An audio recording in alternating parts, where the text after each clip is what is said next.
তো ছোটবেলায় তখন যখন 7 বছর বয়সে সে স্কুলে যাচ্ছে, স্কুলে যখন পড়াশোনা করতে যাচ্ছে, সে তখন পড়াশোনাতে ভেরি পুর, অর্থাৎ পড়াশোনা সে ভালো করে করতে পারে না। বন্ধুরা খুব হাসি ঠাট্টা করে, এই তুই পড়া পারিস না, কিছুই ক্লাসে স্যার জিজ্ঞাসা করে কিছু বলতে পারিস।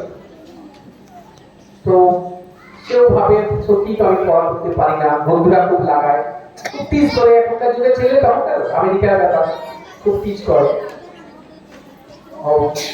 তো স্কুলও দেখলো যে এই ছেলেটা তারা বিশেষ কিছু হবে না। তাকে কি করলো, একদিন তার যে প্রিন্সিপাল ছিলেন তিনি একটা চিঠি লিখলেন। চিঠি লিখে টমাস আলভা এডিসনকে দিলেন। বললেন এটা তুমি তোমার মাকে দিয়ে দেবে চিঠিটা। সে ভাবছে চিঠিতে কি লেখা আছে, ছোট বাচ্চা ছেলে, 7 বছর বয়স, 7 সে তার মাকে যখন চিঠিটা দিল, তার মা যখন সেই চিঠিটা খুলে পড়লো, তখন তার মা কি করবে ভাবতে পারলো, চোখ দিয়ে জল বেরোচ্ছে। তাতে কি লেখা আছে যে আপনার ছেলে কিন্তু পড়াশোনা খুব খারাপ, ওর বিশেষ ইমপ্রুভমেন্ট হবে না, ওকে আমরা বিদ্যালয় থেকে অ্যাডমিশন বাদ দিচ্ছি, অর্থাৎ ওকে কাল থেকে আর বিদ্যালয়ে আসতে হবে না। তো তার মা বললো আমার ছেলে তাহলে কি করবে? তখন ছেলে জিজ্ঞাসা করছে, মা তুমি কাঁদছো কেন, কি হয়েছে? তখন তার মা বলছে, দেখো বাবা, ওই বিদ্যালয়ে এমন কোনো টিচার নেই, তুমি খুব বুদ্ধিমান এবং জিনিয়াস, তুমি ওই বিদ্যালয়ে এমন কোনো টিচার নেই যে টিচার তোমাকে পড়াতে পারবে। তাহলে বুঝতে পারছেন তো মা কতটা উৎসাহ দেয়।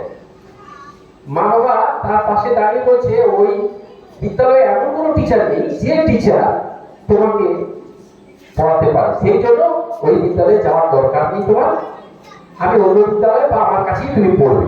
তারপর থেকে মায়ের কাছেই পড়তো অধিকাংশ সময়। তারপর অন্য বিদ্যালয়ে ভর্তি হয়েছিল। পরবর্তীকালে তিনি লাইট নিয়ে গবেষণা করেছেন, আলোর তরঙ্গ, এবং নোবেল পুরস্কার পেয়েছেন। এবং তার বন্ধুদের দেখে নিতে পেরেছেন যে তোরা যাকে টিজ করছিস সে আজকে নোবেল পুরস্কার জয়ী একজন বিজ্ঞানী।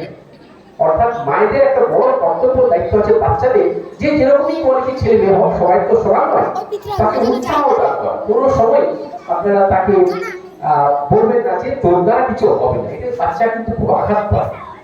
ছোট শিশু মন তো, যখন মা বাবা বলবে যে তোর দ্বারা কিছু হবে না, তখন কিন্তু তার মন বড়ই ভেঙে পড়বে। তো আমার তরফ থেকে গার্ডিয়ানদের কাছে একটুখানি অনুরোধ, আপনারা ছাত্রছাত্রীদের কিন্তু কখনোই নেগেটিভ কথাবার্তা বলবেন না। সবসময় যদি খারাপও করাতে চান, তাও বলবেন হ্যাঁ বাবা তুই ঠিক করছিস, পরের বার তো ঠিক হয়ে যাবে। আমি ধরে নিলাম ছাত্র সে খারাপ, ছোট বাচ্চা ছিল, ম্যাচিওর হতে অনেক সময় লাগে। একজন মানুষের ম্যাচিওরিটি পেতেই 17-18 বছর লেগে যায়। আমরা দেখি অনেক অনেক মানে ভালো ভালো লোক দেখবেন পরবর্তীকালে অনেক বড় জায়গায় পৌঁছে গেছে। ম্যাচুরিটি পাওয়ার একটা সময় আছে, যে ম্যাচুরিটি হয়তো ওই বয়সে আসেনি। অনেক ছেলে মেয়ে ম্যাচুরিটি অনেক তাড়াতাড়ি এসে গেছে, 7, 8, 9 থেকে সে অনেক সিরিয়াস, এরকম আমরা পাই। তো ছেলে মেয়েদের সবসময় উৎসাহিত করবেন, সমস্ত কাজেই তাকে উৎসাহিত করবেন। তাকে যখন সে খারাপ কাজ করছে সেটা বলুন, পড়াশোনার ক্ষেত্রে, গান বাজনার ক্ষেত্রে, যেরকমই করুন। সবাই খারাপ করলেও আপনি মা বাবা আপনি যদি উৎসাহ দেন, তাতে কিন্তু মনে জোর পাবে। এটাই আমার বড়। তো সবাইকে আবার ধন্যবাদ জানাচ্ছি। এই অনুষ্ঠান সর্বাঙ্গীন সুন্দর হোক। এবং স্যার দেখেছেন, সে আমি আসতে পেরে সত্যি খুব আনন্দিত। আপনাদের সঙ্গে কথা হলো, ভালো লাগলো। ছোট ছোট ছেলেমেয়েরা আছে, তোমরা অবশ্যই ভালো করে পড়াশোনা করবে, বিদ্যালয়ের নাম উজ্জ্বল করবে। সবাইকে আবার যথাযথ স্থানে সম্মান জানিয়ে আমি আমার বক্তব্য শেষ করছি। নমস্কার।